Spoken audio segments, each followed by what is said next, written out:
ভেবেছিলাম তুমি আমার জন্য বিশেষ। সবই ভুল, তুমি তো সামান্য বেরোলে। তাহলে তাহলে তোমায় নিয়ে ভাববো কেন? কেন নিজেকে দুঃখ দেব? তুমি তো ভ্রম মাত্র, একটা মোহ যা আমার সমস্ত মস্তিষ্কে জড়িয়েছিলে। আসলে আমার হৃদয় তোমায় ঠিক চিনেছিল, কিন্তু সে এতটাই কোমল, স্বভাবে একেবারে নিরেট ছিল। তাই তোমার খাতির করেছিল, মর্ম দিলে না তুমি তার। ভাঙার চেষ্টা করলে, কিন্তু সে এতটাও ঠুনকো নয়। তাই তোমার অস্তিত্ব এখন মিথ্যে।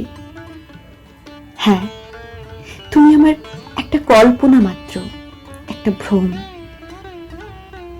এই ক্ষণে তাই মুক্ত করিলাম নিজেকে সেই ভ্রম থেকে, সেই মোহ থেকে।